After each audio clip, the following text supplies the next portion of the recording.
1 Timóteo 1, de 8 a 11, diz assim: sabemos, porém, que a lei é boa, se alguém usa dela legitimamente.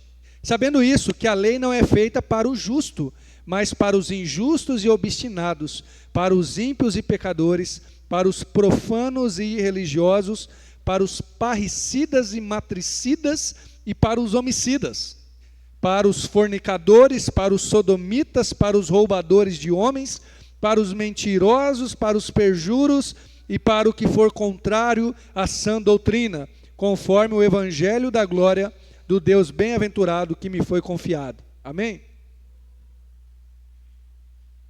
Bom, eu sei que você lembra do que eu falei antes, né? Em 1 Timóteo, mas eu vou te lembrar um pouco do contexto. Havia homens aqui que se diziam doutores da lei, mas aplicavam a lei ao seu bel prazer, segundo a sua própria vontade, segundo o seu querer. E Paulo fala, eles querem ser doutores da lei, mas não sabem o que afirmam, não entendem. Eles ficam se vangloriando aí, mas realmente não vivem a lei. E gente, todo cristão que estuda a Bíblia já teve que se perguntar assim: por que a gente não cumpre mais a lei? Você já se perguntou isso? Por que a gente não cumpre mais a lei? Está lá no Antigo Testamento, né? Por exemplo, sacrificar cordeirinho, sacrificar animal. Por que a gente não sacrifica mais? Famoso, né? Famosa discussão sobre guardar o sábado. Por que nós não guardamos o sábado? Provavelmente ontem você não guardou o sábado, né? Talvez você trabalhou, você fez alguma coisa que é aspecto do seu trabalho, né? Como que essa conexão com a lei acontece no Novo Testamento? Bom, os estudiosos dizem que a lei no Antigo Testamento pode ser dividida em 3 partes. Uma parte, a gente poderia dizer que é a lei civil, a lei das regras que serviam para o Estado de Israel, para o povo de Israel ser uma nação. Sem essas regras, não haveria nação. Por exemplo, tá? Eu vou citar um exemplo que não tem nada a ver com a Bíblia, mas só para você entender. Como nós temos a lei aqui de trânsito, que tem o semáforo, o sinal. É uma lei, você precisa obedecer. E, enfim, né? Um dia que tiver, sei lá, carros voadores, túneis, sei lá o quê, né? Você não vai precisar mais obedecer a lei do semáforo e ela não vai mais ser necessária para você. Entendeu? Existem várias leis no antigo Israel que eram leis civis, que demonstravam o aspecto de Israel ser separado, ser um povo de Deus separado, mas que hoje em dia não precisam mais ser cumpridas. Vou dar um exemplo só, essa lei eu gosto de repetir, talvez você já tenha ouvido eu falar dela. Quando dava mofo numa casa, e nesse tempo chuvoso aqui, quase todas as casas nossas estariam condenadas, né? Você tinha que raspar a parede, tirar todos os móveis, ficar 7 dias sem entrar naquela casa. E se o mofo insistisse, você tinha que destruir a casa. É por quê, gente? Era uma lei civil, uma lei para que o Estado de Israel, o povo de Israel daquela época, fosse considerado tão santo, tão separado, que fosse diferente dos outros povos. É claro que diz respeito à higiene também, e a cuidado com saúde, nós sabemos que Deus também se preocupa com isso, mas essa não é uma lei mais vigente, senão as nossas casas aí estariam condenadas, né? Lei civil. O segundo aspecto da lei do Antigo Testamento era a lei cerimonial, ou ritual. O que é isso? Lá tinha, se você ler Levítico, não sei quem leu Levítico já, né? Quem passou pela prova do crente de ler Levítico, tá? Se você já foi aprovado nessa prova, parabéns. Mas é um monte de regrinha. Como que o sacerdote ele deve andar, o que ele tem que fazer ou não. E aí ele faz o sacrifício desse jeito. São regras específicas. É uma lei ritual, cerimonial, de como era o sacrifício naquela época. E o terceiro tipo de lei era a lei moral, que diz respeito ao tratamento um com o outro. Também tem a ver com conectado a Deus, né? Idolatria, uma vida moral, também em termos de adoração. Mas esta lei moral é a lei do não furtarás, não matarás. Percebe? É o tratamento um com o outro. Não terás outros deuses diante de mim. É a lei moral. Esses 3 aspectos da lei eram vigentes no Antigo Testamento. E o que Jesus faz com a lei no Novo Testamento? Bom, Jesus diz, tá? Jesus diz, eu não vim revogar a lei. Eu não vim desfazer a lei, mas cumpri-la. Aí a gente tem um problema. Ué, mas se Jesus veio cumprir a lei, quer dizer, se ele não veio revogar, por que a gente ainda aguenta mofo em casa? Por que a gente não guarda o sábado? E outras coisas mais. Sabe por quê?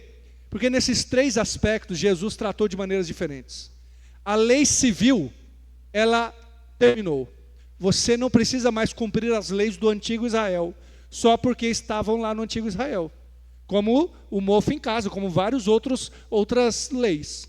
A lei cerimonial foi cumprida por Jesus. Por quê? Porque ele é o sacrifício perfeito. Então, ele é o cordeiro perfeito. Você não precisa mais sacrificar cordeiro. E não precisa mais de nenhuma regra cerimonial neste sentido. Mas a lei moral, ela permanece. É por isso que continua sendo errado furtar. Continua sendo errado matar. Continuamos precisando honrar pai e mãe. Porque é uma lei moral. Entendeu? É óbvio que teria muito mais coisas para ser dito. Aliás, tem uma questão ainda, que a lei moral Jesus ultrapassa.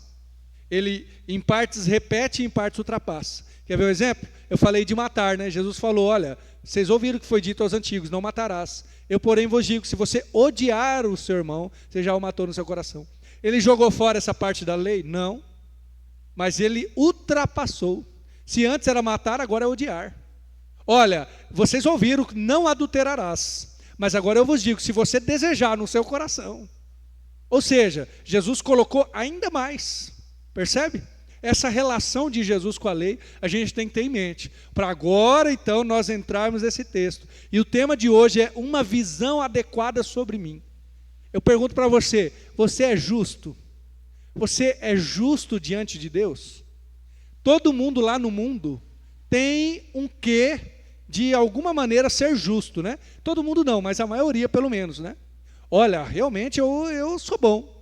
Tem gente que diz assim, rapaz, eu vou para o céu, viu? Porque eu já ajudei uma pessoa a atravessar a rua. Olha, o pessoal que fica no sinal aí, eu dou, toda vez que passa eu dou uma moeda para eles. Como que eu não vou para o céu? Tá louco? A pessoa se acha justo por esses atos de justiça. Ou às vezes até a pessoa fala assim, não, mas lá no meu trabalho tem um monte de gente desonesta. Eu que sou honesto, claro que eu vou para o céu. É que a pessoa não entendeu a relação de justiça da lei de Deus para conosco. O apóstolo Paulo diz que a lei veio para ninguém se achar justo diante de Deus. É como se a lei fosse um megafone de Deus dizendo assim, vocês não conseguem.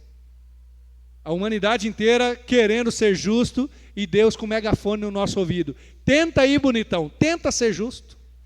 Se você quiser, leia lá o Antigo Testamento e tenta ser justo pela lei do Antigo Testamento. E aí você fala assim, não, mas eu cumpro quase todas. Quantas leis, aliás, tem no Antigo Testamento? São várias, né? Muitas. Resposta certa, né? Tem os 10 mandamentos e uma média de 690 regras e leis, tá? Tem até um cara que há uns anos atrás foi numa entrevista, não me lembro se foi no Jô Soares ou não, mas eu vi a entrevista dele e achei no mínimo cômico. Ele veio com aquelas roupas, tudo de antigamente, e falou que quis viver segundo a lei do Antigo Testamento. Deu até entrevista depois, né? Eu não me lembro quanto tempo ele ficou, se foi 1 mês, 2 meses, tentando cumprir todas as leis, né? Com certeza ele não cumpriu. E Tiago vai nos dizer que se você tropeça em uma coisa, você já é culpado de tudo. Então, você não consegue. Você não consegue. Então, por que no Novo Testamento a gente ainda tem que ouvir sobre a lei? Para a gente ter uma visão adequada sobre nós. Aqui Paulo vai dizer, nós sabemos, porém, que a lei é boa, se alguém usa dela legitimamente. A lei é boa. Primeira coisa aqui desse texto que eu quero falar com os irmãos, é a essência da lei. Por que a lei é boa? Se ela é tão difícil de ser cumprida, se ela é um megafone de Deus para dizer que a gente não consegue. Porque ela demonstra, irmãos, que Deus é justo. A lei também foi dada pela graça de Deus. A gente faz essa divisão, né? Não, o Antigo Testamento é lei, o Novo Testamento é graça. De fato, existe uma relação diferente, mas a lei do Antigo Testamento também é graça de Deus. Sabe por quê? Porque você não conseguiria chegar nesse padrão de Deus para você. Os 10 mandamentos, irmãos, mudaram a história da humanidade. É graça de Deus, a lei é boa, ela é perfeita na revelação dela, na conduta, ela estabelece justiça, relação correta. A lei estabelece até, e aí eu falo da lei inteira, até uma higiene, muitas coisas que o povo não sabia naquela época, eles estavam já se cuidando, como um mofo, como comer carne de animais impuros, né? Muitas coisas viriam de animais, especialmente naquela época que não tinha uma vigilância sanitária tão boa, e aí você deixava de comer aqueles animais peçonhentos, ou animais sujos, como o porco, isso se tornava até uma higiene. A lei é boa, ela até faz esse cuidado da nossa saúde. A lei também é sã. Aqui fala a sã doutrina, ela traz sanidade, enquanto o mundo ao redor de Israel estava louco, vivia uma loucura.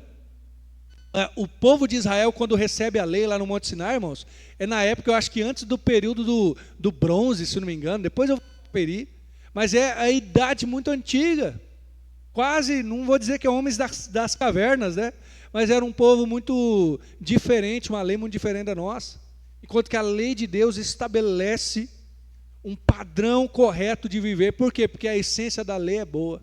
Se você desejar cumprir e usar legitimamente a lei de Deus, e aí agora eu digo, toda a lei, até mesmo a inscrita no seu coração, você vai viver de um modo melhor. Você vai viver de um modo melhor.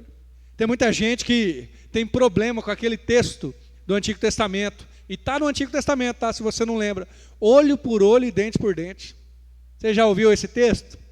Aí tem uma crítica que se faz a esse texto, que é do Gandhi, o Mahatma Gandhi, líder, né? Não o fundador, claro que não, mas o líder do hinduísmo, se eu não estou enganado, é do hinduísmo, é o do budismo, acho que é hinduísmo.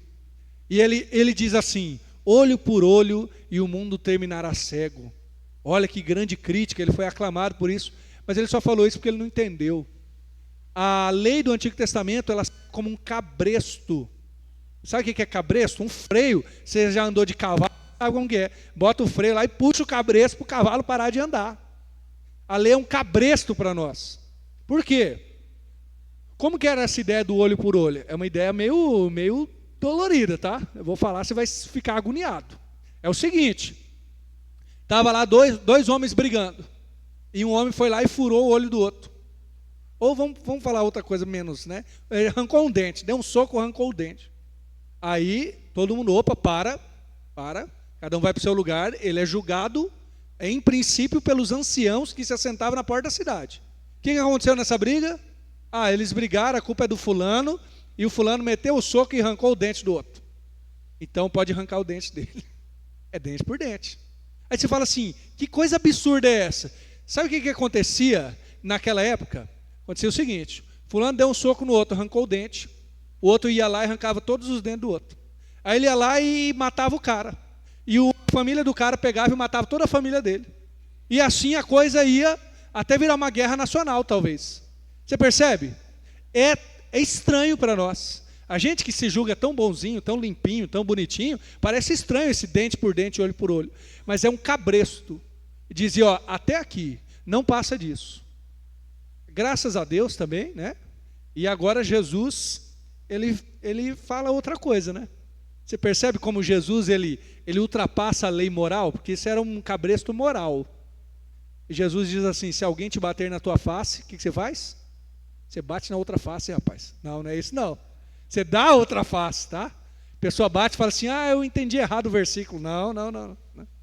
A lei é boa, tá, gente? Porque ela nos coloca, se a gente usa legitimamente, ela nos coloca num caminho de sanidade, de correção, de respeito. Boa parte da nossa revolta, quando você liga a televisão, você fica revoltado com bandido, com corrupto, é porque a lei não está sendo aplicada. Não é verdade? Porque não está sendo aplicada. Porque a lei dos homens, se for aplicada, a gente já tem um senso de justiça. A lei de Deus, portanto, é boa. Essa é a ideia, tá? Mas Paulo fala, se você usa dela legitimamente. Se primeiro a gente fala da essência da lei, agora a gente fala do uso da lei. O problema não está na lei, né, irmãos? O problema está em você, seu pecador. E está em mim também, tá? Mas eu quero falar de você hoje, não é de mim. Paulo, em Romanos 7, ele é mais crente que eu, que ele fala dele mesmo. Paulo, em Romanos 7, vai dizer assim, realmente a lei de Deus é santa, é pura, mas eu não consigo cumprir. A lei despertou o meu pecado. Como que a lei despertou o pecado? Ah, que coisa absurda, gente, né? Ué, é simples. Quando ele ficou sabendo, pela lei de Deus, que não dava para fazer, o eu pecador de Paulo quis agarrar aquele pecado, abraçá-lo e fazer a coisa errada. Se você acha que não é assim, manda uma criança não fazer alguma coisa. Eu bem sei do que eu estou falando. Ele nem sabe do que se trata, mas você falou para não fazer, vai lá e faz. Mas é assim você também, tá? A lei despertou esse pecado em você. E aí Paulo, em Romanos 7, fica com toda aquela discussão. O bem que eu quero fazer, eu não faço, mas o mal que eu não quero fazer, esse está diante de mim. É como se ele tivesse com uma luta entre o seu cérebro, a sua mente e o seu coração. Então ele está na luta porque ele não quer fazer, mas ele faz. Paulo está entendendo uma coisa, meus irmãos. A gente não consegue usar da lei legitimamente. A gente sabe o que é correto, mas nós não conseguimos viver do jeito correto. Essa é a ideia. Usamos a lei de modo errado quando ela serve de prisão. Sabe, quando a liberdade que nós temos em Cristo Jesus se torna algo ilegítimo. Lá em Gálatas 5,13, vou achar aqui rapidamente, ler para os irmãos, diz que vocês foram chamados à liberdade, irmãos. Não dê então liberdade, ocasião à carne, mas servi-vos uns aos outros em amor. A liberdade da graça de Deus e também da lei de Deus não pode dar ocasião à carne. Quem que estava usando a liberdade para dar ocasião à carne? Lembra dos fariseus? Os fariseus, eles conheciam a lei. A tal ponto de Jesus falar assim, Jesus apontar para os fariseus, olha como que Jesus, ele escancara, né, irmãos? Ele aponta para os fariseus e diz assim, está vendo os fariseus aqui, pessoal? Pode fazer tudo que eles fazem, tudo que eles falam. Façam tudo que eles falam, mas não vivam como eles. Olha que coisa. Eles conheciam, mas a liberdade da lei, ou o ensinamento da lei, dava ocasião à carne. O uso da lei, irmãos, não deve ser para proteger o nosso pecado, ou para servir do nosso ego. Aqui em 1 Timóteo, nós lemos anteriormente, na mensagem anterior dessa série, que alguns se desviaram, se entregaram a vãs contendas, querendo ser doutores da lei, não sabendo de nada. O uso da lei não deve servir para o mal, e não deve servir para o meu ego. E sabe como que eu vejo que às vezes a gente usa a lei e a palavra de Deus para o mal e para o nosso ego? Quando a gente aplica somente aquilo que é bom para nós, somente aquilo que nós já estamos fazendo. Então eu venho para você e digo assim, olha, você tem que fazer isso, hein? Você tem que fazer aquilo. Mas aí, aquela outra parte eu não vivo, eu escondo. Ou quando a lei de Deus, ela serve só para os outros e não para mim. Ou quando eu uso palavras, versículos, para tentar esconder o meu pecado, ou dar resposta para o meu pecado. Eu sei que é errado, mas eu estou usando a lei de Deus de uma maneira que não é legítima, não é legítima. Eu já falei com os irmãos em tom de ironia, de brincadeira, mas eu acho que é tragicômico isso, que a gente tem um monte de Bíblia, de estudo, né? E eu vou lançar até a Bíblia do fariseu. Não sei se você vai comprar de mim, Bíblia do fariseu, é R$550, brincadeira, né, irmãos? Né? Qual que é a Bíblia do fariseu? Pode ser a sua, pode ser a minha, né? Ela não precisa nem de comentários. Sabe como que é a Bíblia do fariseu? Aquela Bíblia que você lê e só serve para o outro, só aplica para o outro. Olha aqui, irmão, uma palavra para você. E é verdade, irmãos, a palavra de Deus pode ser aplicada para o outro, mas quando ela é aplicada para mim, no meu coração, existe um temor de Deus. E eu falo para você, eu posso te corrigir, porque a Bíblia, ela é útil para corrigir a injustiça. Então ela serve para corrigir você. Mas primeiro, essa flecha, essa espada tem que atingir o meu coração. Agostinho diz assim, Senhor, feriste o meu coração com a tua palavra, por isso te amei. Então a lei de Deus, ela é usada legitimamente. E aqui eu aplico para a palavra toda do Senhor. Quando? Quando ela fere o meu coração, quando ela me transforma, quando ela serve para você, mas primeiro serviu para mim também. E aí, lembra que o tema hoje é uma visão adequada sobre mim. Pensando que eu quero ser um discípulo total, integral. O que da palavra de Deus eu estou deixando passar? O que da palavra de Deus eu estou usando como desculpa para não viver a verdade da palavra de Deus. Irmãos, isso tem que ser realmente um temor no nosso coração. Eu acredito, tá? Que aqueles que chegarão até Jesus, e Jesus diz que vai acontecer isso, lá, Jesus diz isso no Sermão do Monte, vai acontecer no final dos tempos.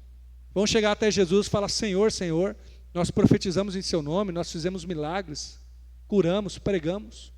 E Jesus vai dizer assim: eu não vos conheço. Eu fico perguntando por quê? Por que Jesus vai falar para essas pessoas: eu não vos conheço? Por que Jesus diz isso exatamente no Sermão do Monte? No Sermão do Monte, por quê? O Sermão do Monte é uma interpretação de Jesus da lei. É lá que eu citei alguns textos aqui, quando Jesus fala: ouviste o que foi dito aos antigos, eu porém vos digo. O final do Sermão do Monte é aquela parábola de dois homens, dois construtores. Um construiu uma casa sobre a areia e outro construiu sobre a rocha. Qual que é a diferença desses dois? Os dois ouviram a palavra de Deus, mas o tolo que constrói sobre a areia não aplicou. Ele ouviu e não praticou. E o sábio, ele ouviu e praticou. Essa é a diferença. Não é que ouviu, os dois ouviram. Percebe, irmãos? Dentro desse contexto, me faz pensar que aquele que vai ouvir de Jesus: eu não te conheço, é aquele que conhecia a palavra de Deus, mas não praticava, não aplicava no coração. Ele sabe a lei, mas ele não usa de maneira legítima. Como usar então a lei de Deus de maneira legítima, irmãos? Quando ela lê o meu coração, quando primeiro é para mim, quando ela me modifica, me transforma. Eu quero dizer para você que você com certeza não é perfeito. Tem tanta coisa para você aprender, ser transformado, ser aprofundado em Deus. Eu sei que às vezes, irmãos, nós chegamos em um platô. Sabe o que é platô? Quando você fica assim estagnado, parece que não cresce. E se você está sentindo isso, esse incômodo, que bom, porque é um desejo de querer mais. Então ore e fale: Senhor, me ensine, Senhor, aquilo que eu não vi ainda, me ensine aquilo que eu não sei, eu oro às vezes: Senhor, me dá livros para que eu conheça mais, me ajuda a encontrar mensagens, pregações, de homens de Deus que falem a Tua palavra de um modo que eu ainda não percebi, me dá conversas, me dá companhias, para que eu aprenda mais. Por quê? Para que eu use da palavra de Deus de maneira legítima, para que eu aprenda, me aprofunde e conheça mais dela, para que eu tenha uma visão adequada sobre mim. A terceira coisa aqui: primeiro a essência da lei, depois o uso e agora a aplicação da lei. Paulo diz que a lei não foi feita para o justo, estou lendo o verso 9, e aí ele vai dar um monte de critério, né, dali de quem são essas pessoas que precisam ouvir da lei: injusto, obstinado, ímpio, pecador. Será que tem um padrão aqui? Será que tem um padrão? Eu acredito, irmãos, que a lei de Deus, e aí agora falando de toda a ação de obedecer a Deus, não só a lei do Antigo Testamento, ela consegue juntar teoria e prática. Se eu não me engano, eu falei isso na mensagem anterior. Toda lei que não é prática não é uma lei de verdade. Não é uma lei de verdade. Por exemplo, e eu citei esse exemplo antes.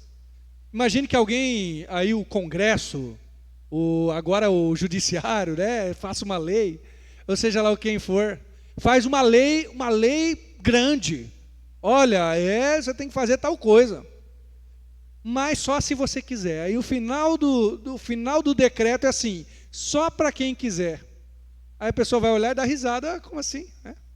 A lei que é só na teoria não é lei de verdade, ela tem que ser na prática. E a gente obedece a lei, eu estou falando da lei dos homens, por causa da prática, irmãos, não é verdade? Quando você descobre que aquele radar não está funcionando, o que você faz? Vai dizer: é lei, tem um radar lá. Se você não deveria, né? Nenhum de nós deveria. Eu não vou falar mais nada para não me condenar, tá, irmãos? Então, não está dito aqui. Se alguém falar alguma coisa, eu nego, tá? Mas quando você sabe que não está funcionando, você dá uma descuidada, porque está na teoria, mas na prática nem tanto. Agora, quando aquele radar está piscando, passa o carro antes, e ele dá a velocidade do carro, você já falou: opa, vou dar uma freada aqui, espera. Né? Porque você sabe que está na teoria, mas está na prática, não é verdade? A lei de Deus, ela é teoria, ela ensina, mas ela é para ser vivida. Então, ela é o quê? Usando termos, eu acho que melhores, tá? ela diz respeito a uma mudança no meu coração, mas a um comportamento. Porque às vezes a gente fica só olhando para o coração, e é importante olhar para o coração. Claro, a lei transforma o meu interior. Mas, gente, como que eu sei que o interior está transformado? Ué, com mudança de comportamento. Eu preguei aqui em 1 Pedro, que várias vezes ele citou o comportamento ou o procedimento. Pedro usa a palavra procedimento na minha tradução várias vezes, um procedimento santo. Então, para eu usar a lei de modo adequado, e agora pensando na aplicação da lei, gente, não tem dessa só assim, é só no meu coração. Não. Quem vive a lei de Deus, quem ama Jesus, aplica na vida, na vida. Às vezes ficar falando do coração é desculpa para eu não ser julgado. É uma coisa interessante, né? Outro problema que surge quando a gente fala da lei de Deus. Tá? Nós temos lá o texto de Mateus 7, em que Jesus fala para não julgar, para não ser julgado. E aí tem até a brincadeira, que a pessoa vai lá e retira todo o restante do capítulo, né? E você retira, para você não ser julgado, irmãos, você retira todo o restante da Bíblia. Porque a lei de Deus permite que a gente julgue a conduta minha e dos meus irmãos. Inclusive, Jesus fala que é possível que você julgue a conduta dos outros. Não julgue no sentido de sair falando mal, tá? Por favor. Mas de repreensão, de correção, de justiça. O julgamento ali, creio eu, que diz respeito a saber julgar se a pessoa foi para o céu ou não, em especial. Ou julgar se a pessoa é de fato convertida ou não. Mas o julgamento da ação, a lei de Deus nos possibilita sim. Porque a lei, ela fala o coração, mas ela transborda para a vida. Não tem como eu dizer assim, olha, no meu coração eu sou fiel. Sou fiel aqui a Anne, no meu coração, mas na minha vida não. Ué, então não sou fiel. Ou é teoria e prática ou não é nada. Ou é coração e comportamento ou não é nada. Então Paulo vai falar desses aqui, para quem a lei é. E olha que eu diria assim, que essa lista, eu vou ler agora o verso 9 e 10, essa lista, ela é gostosa de ler pela gente. Sabe por quê? Porque é um monte de pecado que às vezes a gente fala assim, ufa, não é para mim. Não é para mim. Injusto, obstinado, ímpio, pecador, profano, irreligioso, outras coisas, né? Não é para mim. Mas me parece, irmãos, que Paulo, ele não estava preocupado em fazer uma lista, tipo um check-up geral. Tipo assim, olha, veja aí se você entra nisso, então vai fazendo um Vzinho, se você é isso. Não parece isso. Eu percebo aqui um padrão. Por exemplo, ele começa com aqueles que não aceitam correção nem regra nenhuma. Quem são esses? Transgressores e obstinados. Coloca o verso 9 para nós aí, fazendo favor, para os irmãos acompanharem. Injustos e obstinados. A minha tradução ali, transgressores e obstinados. Quem são esses? Aqueles que não aceitam correção, que não aceitam regra nenhuma. Então pode ser que você não se considere injusto ou transgressor e obstinado, mas você aceita a correção de Deus? Você aceita a palavra dele transformar você? O segundo grupo, ímpios e pecadores, são o quê? Os que têm um modo de vida errado. Ímpio e pecador diz respeito à condição de vida, do modo de vida, o jeito que ele leva a vida dele. A palavra ímpio é contrário da palavra pio. É um pouco estranho isso, né? O que é o pio? É o que vive em piedade. Ele tem piedade, ele tem uma vida correta, uma vida, hoje em dia a gente chamaria isso de uma pessoa espiritual. Então o ímpio é alguém carnal, que não é espiritual. É o modo de vida. Terceiro grupo, profanos e irreverentes ou irreligiosos. É aquele que não tem zelo pelo que é sagrado. Ele vive de uma maneira que as coisas de Deus não causam temor no coração dele. E aqui eu não quero aplicar uma lei humana, de dizer assim que essas paredes aqui são sagradas, né? Não é isso, irmãos. Mas a verdade é que deve haver um temor no nosso coração, para a gente não cair nesse grupo de profanos, irreligiosos ou irreverentes. Me parece que aqueles que se consideram hoje, qual que é a palavra mesmo? Desigrejados, eles caem nesse problema aqui de irreverentes ou irreligiosos. Porque eles acreditam que sim, dá para ter a lei no coração, mas não cumpre, não vive de alguma maneira a comunhão com os irmãos. O outro grupo é aqueles parricidas e matricidas e homicidas. Sabe o que é? Quem mata pai e mãe. E aí ele está falando de uma coisa grave aqui. Ou homicida, que mata o outro. São os assassinos, né? Esses de fato não cumprem a lei. Mas vamos pensar na aplicação de Jesus, aqueles que guardam ódio no coração. Eles também, você não precisa ser parricida ou matricida, ter literalmente matado pai e mãe ou matado alguém. Mas se você guarda ódio no coração, você está condenado como esse.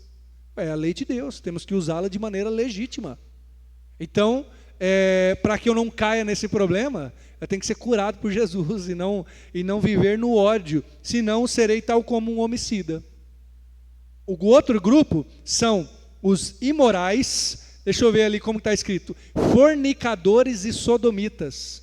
Uma coisa boa das traduções antigas, por isso que eu uso tradução antiga, tá? Porque a gente não entende, aí passa assim, fala, oh, que beleza, né? Então você não entendeu o que é fornicador e sodomita, tá? Fornicador são os imorais, os que vivem uma vida incorreta sexualmente.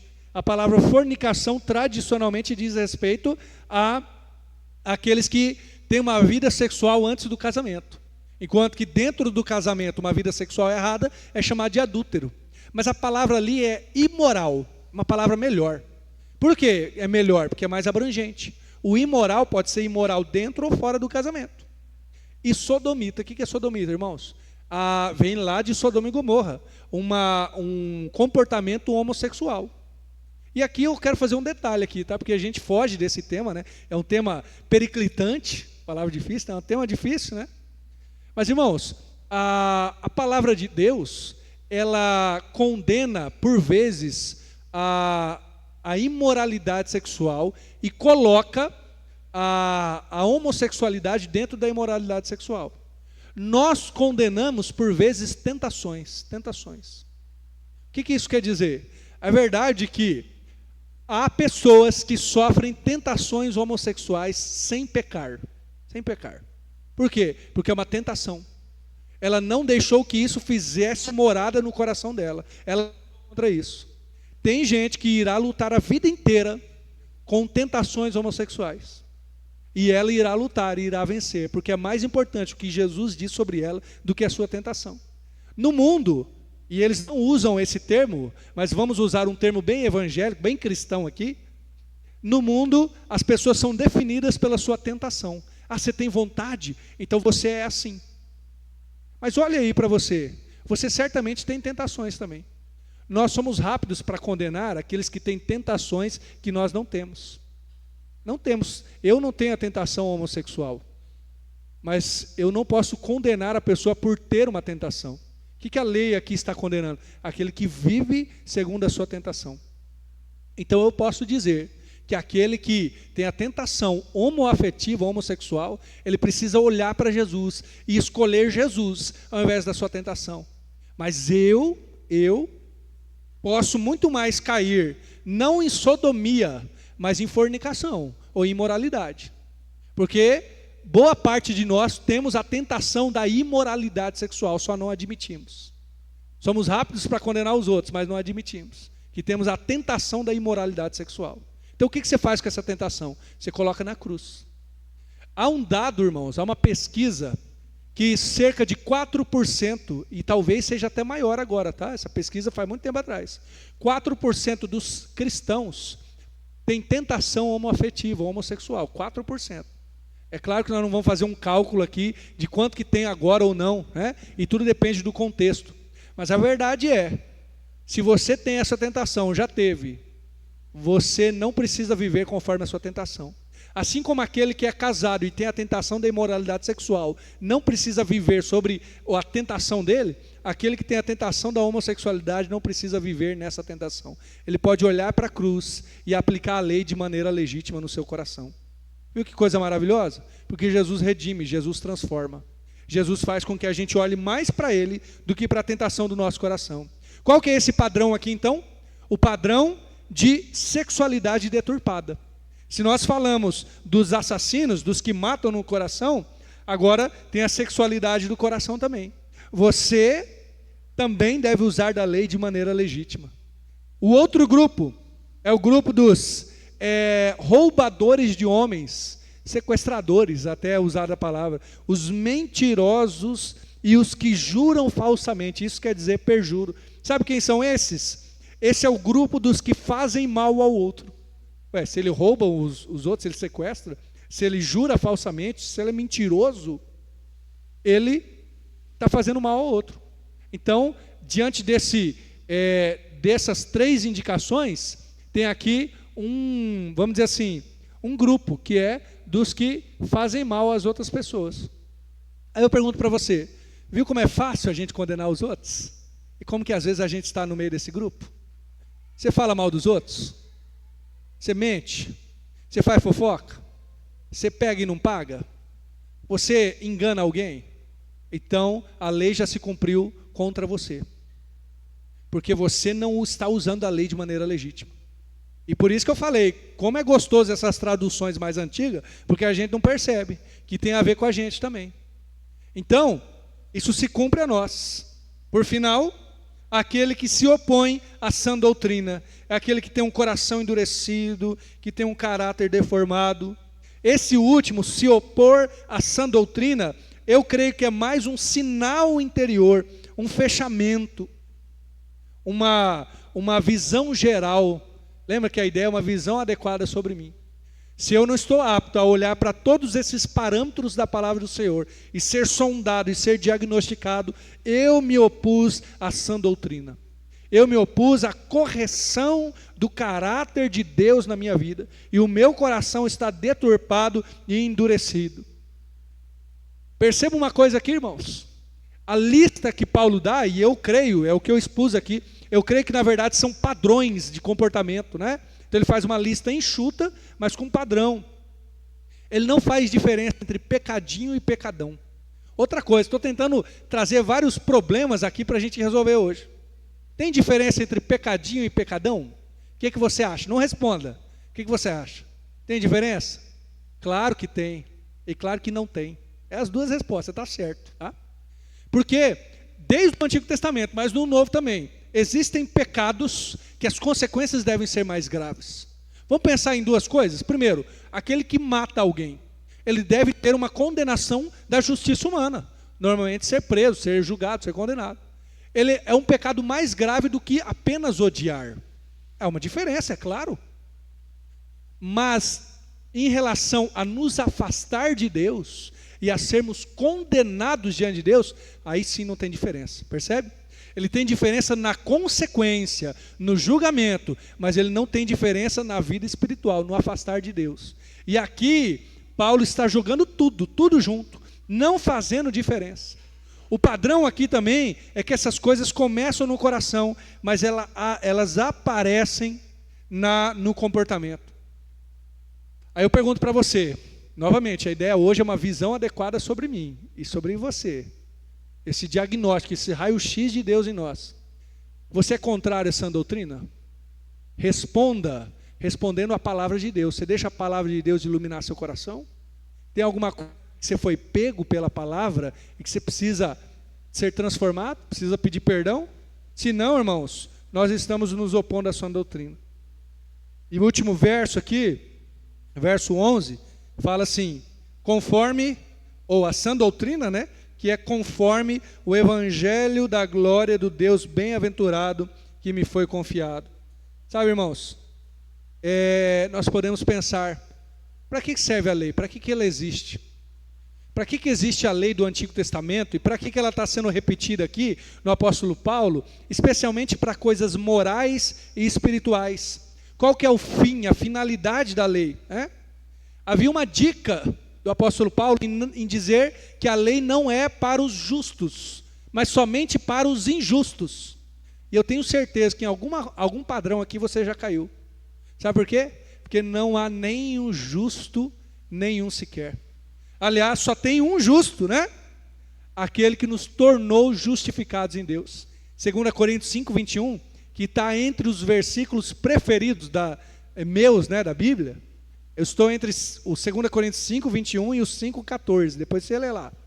Mas o 21, Paulo diz assim, aquele que não conheceu o pecado, olha aí, está na tela. Deus o fez pecado por nós. O que isso quer dizer? Jesus, que não conheceu o pecado, Deus tornou ele pecado. E aí, lá em Colossenses 1, se não me engano, vai ter a tradução, Colossenses 2,14, se eu não estou enganado, que ele tornou Jesus pecado no sentido de pegar a cédula de pecado que era contra nós e cravar ela na cruz. Foi assim que Jesus se tornou pecado, levando o nosso pecado, né? Isso. Mas por que Deus fez isso? Por que Deus tornou Jesus pecado? Para que nele, em Jesus, nós fôssemos feitos justiça de Deus. O que isso quer dizer? Esse é o ato da justificação. Todos nós caímos nessa lista, irmãos. Mas aquele que não caiu, ele levou sobre ele as injustiças do mundo. Não há nenhum justo, nenhum sequer. Qual é a finalidade da lei? Por que eu conheço então esse padrão impossível de ser vivido por Deus? Sabe por quê? Para que a glória de Jesus seja mais resplandecente. Alguns cristãos, se eu pudesse traduzir, claro que ninguém vai falar assim necessariamente, poderia dizer assim, Jesus foi lá e me deu uma salvada lá e agora eu estou salvo, né? Realmente eu estava indo na igreja e chegou a hora eu me batizei. Bom, se você ainda pensa assim, ou de alguma maneira a gente diminui, né, o sacrifício de Jesus, é porque nós não entendemos a profundidade da lei de Deus e da nossa condenação. Você entende que você é pecador, que você nunca cumpriria a lei de Deus do modo correto, aí Cristo se torna ainda mais glorioso, ainda mais glorioso. Quando algum puritano já disse, né? Quanto mais amargo o pecado é para mim, mais doce Cristo se torna. Quanto mais eu vejo a minha condenação da lei, mais o evangelho da glória do Deus bem-aventurado resplandece sobre o meu coração. Sabe qual é a visão adequada sobre mim? É de um pecador que não merecia, que estava condenado, que não usava a lei de maneira justa ou adequada, mas que agora, por meio de Jesus, pode ser perdoado e purificado. Eu e você somos condenados, mas eu e você também somos salvos e justificados por Cristo Jesus. O que a gente faz então? Primeiro, a gente se converte. Se você não é convertido, você precisa aceitar Jesus. Você precisa ser tornado justo por meio da justiça de Jesus em você. Essa é uma palavra de salvação. Mas no ambiente e na caminhada da santificação, a gente vai reconhecendo que este aqui é o padrão de Deus para mim. Esse é o padrão de Deus, e aí eu posso reler rapidamente aqui os exemplos, né? É o padrão de Deus de aceitação da doutrina correta, de não ser insubordinado, por exemplo. É o padrão do modo de vida correto, é o zelo pelo que é sagrado, é o cuidado com o outro, é a sexualidade correta, ou aquilo que Deus quer para nós, é não fazer mal ao outro, mas amar, enfim. Aí depois de convertido, aí a gente aplica a lei ao nosso coração e à nossa vida. Sabe por quê? Porque o mesmo Jesus que te salva e que te torna justo, é o Jesus que vai te tornando uma pessoa correta. Existem alguns termos para a correção da lei. Um deles é justiça e o outro é retidão. Nas nossas traduções, mas no Antigo Testamento também tem palavras um pouco diferentes. Jesus na cruz aplicou justiça a você, porque agora você é considerado justo diante de Deus. E Jesus na santificação aplica a retidão ao seu coração e à sua vida. Percebe? Essa é a visão adequada sobre mim. Quem? Um injusto que é justificado por Deus. E uma pessoa deturpada, com caráter deformado, que está sendo moldado ao molde de Jesus Cristo na santificação. Que coisa maravilhosa, né? Eu quero orar com você então. Convido já o grupo de louvor a vir à frente. Nós ainda vamos louvar o Senhor. Mas eu quero orar junto contigo. E quero te convidar a deixar sobre a cruz de Jesus aquilo que está te fazendo ficar longe dele. Tem alguma coisa? Você está sendo pego pela lei do Senhor? Quero orar junto com você. Eu quero te dizer que esse não é o momento de orar pelos outros, tá? Você pode orar depois, você pode interceder, mas agora que seja sobre você, para a honra e glória do Senhor. Obrigado, Jesus, por esse tempo. Obrigado, Pai, porque a lei é boa, a lei é santa, ela é perfeita. A lei de Deus é pura, mas esse coração aqui não é. Esse coração usou da lei de maneira ilegítima e, conhecendo a lei, se tornou pecador. Obrigado, Senhor, porque há uma retidão na tua palavra. Mas, Senhor, tem misericórdia, porque eu não consigo vivê-la. Ah, Senhor, que todo esse desespero, Senhor, que veio sobre a mente e o coração de Lutero, por exemplo, para entender a justificação pela fé, que ele possa ser transformado em alegria ao perceber a redenção de Jesus em nós. Em nome de Jesus. Ó Pai de amor, que o Senhor salve aqui aqueles que precisam ser salvos, que precisam encontrar a justiça de Jesus na cruz, e que o Senhor também dê retidão ao coração e à vida de quem precisa ser transformado no seu viver, no seu comportamento, Pai. Em nome de Jesus eu clamo por isso. Ó Pai de amor, que haja retidão em nosso viver, que esta lei esteja em nosso coração e possamos vivê-la de maneira adequada, pura, santa, a ponto de ser luz, de resplandecer neste mundo como luzeiros, como faróis, Pai, porque vivem a lei e a justiça do Senhor. Eu oro por mim, eu oro junto com os meus irmãos aqui, em nome de Jesus, para que o nosso caráter, para que o nosso viver seja transformado para a honra e glória do Senhor, em nome de Jesus, amém. Vamos nos colocar de pé, encerrar nosso culto nessa noite, que o nosso olhar, durante essa semana, durante a nossa vida, possa ser